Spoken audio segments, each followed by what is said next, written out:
అందరికీ నమస్తే. నెగిటివ్ ఆలోచనలు లేదా నెగిటివ్ భావనలు, ప్రతికూలమైనటువంటి ఆలోచన ధోరణి అనేది మన జీవితం మీద ఎంత ప్రభావం చూపిస్తుంది అంటే ఇంకా మాటల్లో చెప్పలేం. సో మన నెగిటివ్ ఆలోచనల వలన మనకి మాత్రమే కాదు, మన చుట్టూ ఉన్నటువంటి వాళ్ళకి కూడా నష్టమే. అంటే ఒక వ్యక్తి యొక్క నెగిటివ్ యాటిట్యూడ్ వలన, నెగిటివ్ థాట్స్ వలన, నెగిటివ్గా ఉన్నటువంటి మైండ్ సెట్ వలన తను హ్యాపీగా ఉండలేరు అండ్ చుట్టూ ఉన్నటువంటి వాతావరణాన్ని కూడా హ్యాపీగా ఉంచలేరు. అంటే వాళ్ళు ఇబ్బంది పడటం కాకుండా ఎదుటి వాళ్ళకు కూడా ఇబ్బంది కలిగే పరిస్థితులు ఏర్పడుతుంటాయి ఒక్కొక్కసారి. అంతేకాదు, మనలో జనించేటువంటి నెగిటివ్ ఆలోచనలు మనలో తిష్ట వేసుకొని అడుగడుగున మనకు ఆటంకంగా మారుతాయి. మన వల్ల ఎదుటి వాళ్ళకు కూడా ఇబ్బందిని కలగజేస్తుంటాయి. మన ఓటమికి కారణం అవే. ఒక్కొక్కసారి ఆ నెగిటివ్ ఆలోచనల వల్లనే మనం ఓడిపోతాం. ఆ నెగిటివ్ ఆలోచనల వల్లనే ప్రయత్నం కూడా చేయకుండా విరమించుకుంటాం. వాటి వల్లనే భయపడతాం. వాటి వల్లనే ఆత్మన్యూనతల భావానికి గురవుతాం. వాటి వల్లనే అభద్రతా భావానికి గురవుతాం. వాటి వల్లనే ఈర్ష్య, అసూయ, ద్వేషాలని పెంచుకుంటాం. ఇంకొకసారి చెప్పాలి అంటే ఒక్కొక్కసారి నెగిటివ్ ఆలోచనలు మనలో నెగిటివ్ ఆలోచనలు ఉంటే మనకి ఎదుటి వాళ్ళు శత్రువులుగా కనిపించడం కాదు, ముందుగా మన థాట్సే మనకి అతిపెద్ద భయంకరమైనటువంటి శత్రువుగా మారి మనకి నష్టం చేకూరుస్తుంది. మరి ఈ నెగిటివ్ ఆలోచనలు అంటే ఏంటి చూడండి. కొన్ని ఆలోచనలు ఎలా ఉంటాయి కొంతమందిలో అంటే, ఎంతసేపు మా వల్ల కాదు, మేము చేయలేము, ఇది నా వల్ల కాదు అనేది మొదటి పాయింట్. రెండవది, నాకు అదృష్టం లేదు, నాకు తలరాత మంచిగా లేదు, నాకు ఎవరు సహకరించట్లేరు, ఓకేనా, దేవుడు నాకు సరైనటువంటి రాత రాయట్లేదు, దేవుడు చల్లగా చూడట్లేడు. ఇవన్నీ అంటే గమ్మత్తుగా ఉంటాయి థాట్స్. అంటే గెలిచిన వాళ్ళేమో వాళ్ళు కష్టపడి గెలిచినట్టు అనుకోరు. దేవుడు అదృష్టం వల్ల గెలిచారు వాళ్ళు, నాకు అదృష్టం లేదు కాబట్టి నేనేం చేయలేకపోతున్నా అంటే. నెగిటివ్ ఆలోచనలు ఉన్నటువంటి వ్యక్తులు ఏం చేస్తారంటే ఇమ్మీడియట్గా సాకుల్ని కూడా వెతుక్కుంటారు. అది లేదు కాబట్టి నేను ఇట్లా ఉన్నాను, నన్ను ఎవరైనా ఎంకరేజ్ చేస్తే నేను ఎక్కడికో వెళ్ళిపోయేవాళ్ళం. ఇలా మాకు అన్నీ ఉన్నా కూడా నాకు ఏదో లేదో అని అసంతృప్తిగా ఫీల్ అయ్యే వాళ్ళు కొంతమంది ఉంటే, ఎంతసేపు తప్పుల్ని ఎదుటి వాళ్ళలో వెతుకుతూ, ప్రతిదానికి ఎదుటి వాళ్ళని కారణం చేస్తూ, ఎదుటి వాళ్ళ మీద రుసరుసలాడుతూ, ఎదుటి వాళ్ళని ఇబ్బంది పెట్టే విధంగా కొంతమంది ఉంటుంటారు. కొన్ని ఆలోచనలు ఉంటాయి.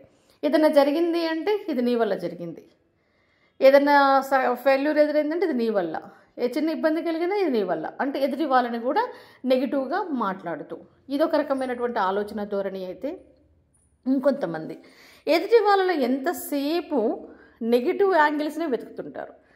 గులాబీ పువ్వు ఎంత అందంగా ఉంది అనేది చూడటం మాని దాని కింద ఉన్నటువంటి ముళ్ళును చూసే వాళ్ళు కొంతమంది ఉంటారు. ప్రతి వ్యక్తిలో ఉన్నటువంటి ఒక మంచితనాన్ని, ప్రతి వ్యక్తిలో ఉన్నటువంటి మనం గర్వించదగ్గ గుణాలు చాలామంది ఉంటాయి. ప్రతి ఒక్కరి నుంచి ఒకటి నేర్చుకోవచ్చు మనం. అది వదిలిపెట్టేసి ఈ వ్యక్తిలో ఏ తప్పుతో దొరకబడదామా అని ఆలోచించే వాళ్ళు కొంతమంది ఉంటారు. ఇవన్నీ నెగిటివ్ మైండ్ సెట్కి కొన్ని ఉదాహరణలుగా చెప్తున్నాను నేను. ఉద్యోగం రాకపోవడానికి ఒక కారణం వెతుక్కుంటారు, చదవలేకపోవడానికి ఒక కారణం వెతుక్కుంటారు, ఆర్థికంగా వెనకబడిపోవడానికి ఇంకొక కారణం వెతుక్కుంటారు. అంటే ఇలా ప్రతి విషయంలో అతి భయం కావచ్చు, వాళ్ళ మీద వాళ్ళకి నమ్మకం లేకపోవడం వలన కావచ్చు, లేదా ఆత్మన్యూనత భావం కావచ్చు, అభద్రత భావం కావచ్చు, మొత్తానికి నెగిటివ్ థాట్స్ అనేటివి మనల్ని పూర్తిగా దహింపవేయక ముందే మనం కళ్ళు తెరవాలి, వాటి నుంచి బయటపడాలి. సో మరి ఎలా బయటపడాలి నెగిటివ్ థాట్స్కి అంటే, ముందుగా మీరు చదువుతున్నప్పుడు నేను చేయలేను, నా వల్ల కాదు, ఇంత సిలబస్ నేను చదవలేను, నేను సాధించలేను, ఇలాంటి ఆలోచనలు వచ్చినప్పుడు ఇమ్మీడియట్గా కాసేపు కళ్ళు మూసుకొని ఇది రాంగ్, నేను ఎందుకు చేయలేను, నేను కష్టపడితే ఖచ్చితంగా నేను చేయగలుగుతాను, నేను చేయలేను అనే దాని ప్లేస్లో నేను చేయగలను అని పెట్టి చూడండి. అలా ఆలోచించి చూడండి. మళ్ళా కొంతమంది ఆలోచనలు ఎలా ఉంటాయంటే, ఎవరేం మాట్లాడుకున్నా నా గురించే మాట్లాడుకుంటున్నారు అని అనుకుంటుంటారు. అక్కడ అదేం ఉండదు, వీళ్ళ భావన అంతే. ఇలాంటి వీళ్ళలో మన ఫ్యామిలీస్లో, కుటుంబాల్లో చాలా కనబడుతుంటాయి. ఎవరైనా ఇద్దరు కలిసి నవ్వుతే వాళ్ళు నన్ను చూసే నవ్వారు, ఎవరైనా మాట్లాడుకుంటే నా గురించే మాట్లాడుకుంటున్నారు.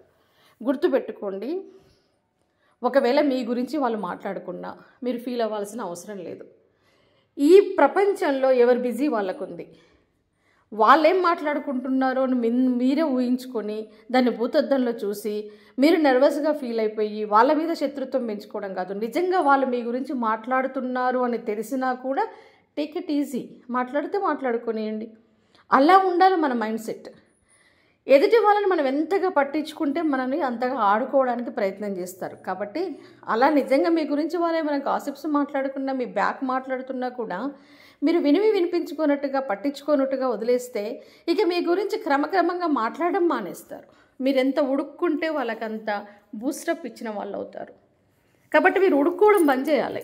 అప్పుడు వాళ్ళ ఈగో సాటిస్ఫై కాక వదిలేస్తారు. ఇంకా అర్థమైంది కదా. కాబట్టి ప్రతిదానికి ఎదుటి వాళ్ళు నా గురించి పట్టించుకున్నారు, ఈ డ్రెస్ ఇస్తే ఏమనుకున్నారు, ఇలా నడిస్తే ఏమనుకున్నారు, ఇలా మాట్లాడితే ఏమనుకున్నారు, ఈ నగలు వేసుకుంటే ఏమనుకుంటున్నారు, లేదా నా సంపాదన చూసి ఏమనుకుంటున్నారు, మా ఇల్లు చూసి ఏమనుకుంటున్నారు, ఇలాంటివన్నీ తీసి పక్కన పెట్టండి. మీరు ఎలా ఉండాలి అనుకుంటున్నారో అలా ఉండండి. మీరు మీలాగానే ఉండండి. ఎదుటి వాళ్ళు ఏమన్నా అనుకోనియండి, ఆ థాట్స్ని రానియకండి ఎట్టి పరిస్థితుల్లో. ముందే చెప్పుకున్నాం కదా, మీలో ఉన్నటువంటి బలాలు వాటి మీద ఫోకస్ చేయండి. మీకు మీరుగా బలహీనతలను ఊహించుకొని ఎదుటి వాళ్ళ దృష్టిలో నేను తక్కువైపోతున్నాన్న ఫీలింగ్ రానేయకండి. ముఖ్యంగా మనం మన కోసం బ్రతకాలి, ఎదుటి వాళ్ళ కోసం కాదు. ఈ విషయాన్ని గుర్తుపెట్టుకోండి. ఇక నెక్స్ట్, ఏవైనా సరే ఒక్కొక్కసారి థాట్స్ ఎలా ఉంటాయి అంటే మనకేదో హాని అయిపోతున్నట్టుగా, చిన్న ఏదైనా అనారోగ్యం కలిగితే ఇదేదో పెద్దది, నాకు ఇంకేదో జరిగిపోతుంది అని, కుటుంబంలో ఎవరికైనా అనారోగ్యం వస్తే ఇది ఎక్కడికో దారి తీస్తుంది అని, అంటే అతి భయము లేదా ఇక దానివల్ల ఏమవుతుందంటే ఈవెన్ మెడిసిన్ కూడా సరిగ్గా పనిచేయదు. మనకి ధైర్యం, నమ్మకంగా ఉండాలి ఏ విషయమైనా సరే. సో అతిగా ఊహించుకొని నెగిటివ్ ఆలోచనల్ని మనం ఎంత ఆలోచిస్తుంటే అవి పుట్టలో నుంచి బయటకు వచ్చినట్టుగా అట్లా తన్నుకొని బయటకు వచ్చేస్తుంటాయి. కాబట్టి మీకు ఎప్పుడైనా అలాంటి థాట్స్ వచ్చినప్పుడు, నెగిటివ్ థాట్స్, ఒక్కొక్కసారి ఎక్కడైనా యాక్సిడెంట్ సీన్స్ చూసినప్పుడు ఏదో మనకు భయం వేస్తుంది.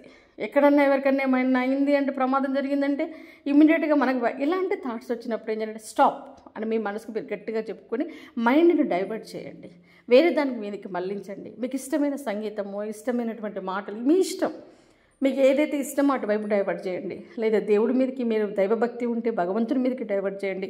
మొత్తానికి మిమ్మల్ని భయపెట్టే థాట్స్ నుంచి ఇమ్మీడియట్గా ఆ థాట్స్కి కర్టెన్ వేసేసి మీరు వాటికి ఫుల్ స్టాప్ పెట్టేసి, స్టాప్ అని మీ మైండ్కి మీరు సిగ్నల్ ఇచ్చుకొని మైండ్ని డైవర్ట్ చేయాలి. ఆటోమేటిక్గా ఆ థాట్స్ మీ నుంచి దూరం అవుతాయి. క్రమక్రమంగా అలాంటి డిస్కషన్స్కి దూరంగా ఉండండి. అలాంటి విషయాలు, అలాంటి న్యూస్ చదవకుండా దూరంగా ఉండండి. ఓకే. ఇక నెక్స్ట్, చాలా వరకు ఈ నెగిటివ్ ఆలోచనలు పుట్టేది కూడా మనలో నెగిటివ్ పీపుల్ వల్లనే. కాబట్టి నెగిటివ్ పీపుల్కి మ్యాక్సిమం దూరంగా ఉండండి. పాజిటివ్ మైండ్ సెట్ చాలా ఇంపార్టెంట్. కాబట్టి నెగిటివ్ పీపుల్ మనలో లేని ఆలోచనలు కూడా క్రియేట్ చేస్తారు. మీ మీద మీకు ఉన్నటువంటి నమ్మకాన్ని కూడా పోగొడతారు. మిమ్మల్ని వెక్కిరిస్తారు అని తెలిసినప్పుడు వాళ్ళకి దూరంగా ఉండడమే మంచిది. వెనక్కి లాగుతారు అని తెలిసినప్పుడు వాళ్ళకి దూరంగా ఉండడమే మంచిది. సో ఇలా అంటే ప్రతి విషయంలో ఇది నెగిటివ్ ఏంటి, పాజిటివ్ ఏంటి అనేది మీకు అర్థమైనప్పుడు నెగిటివిటీ నుంచి వెనక్కి తగ్గాల్సినటువంటి బాధ్యత మీదే. ఆ ఆలోచనల్ని కంట్రోల్ చేసుకోవాల్సినటువంటి బాధ్యత మీదే. వాటి నుంచి బయటపడాల్సినటువంటి బాధ్యత మీదే. ప్రతి విషయంలో కూడా నెగిటివ్ థాట్ ప్లేస్లో పాజిటివ్ థాట్ని ఇన్పుట్ చేస్తూ ఉండాలి, మన బ్రెయిన్లోకి ఎక్కిస్తూ ఉండాలి. క్రమక్రమంగా నెగిటివ్ ఆలోచనల నుంచి, నెగిటివ్ మైండ్ సెట్ నుంచి మనం బయటపడే అవకాశం ఉంటుంది. ఓకేనా.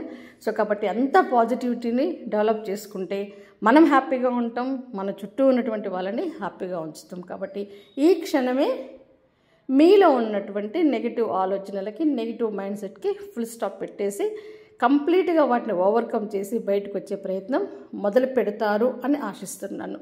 ఓకేనా. All the best.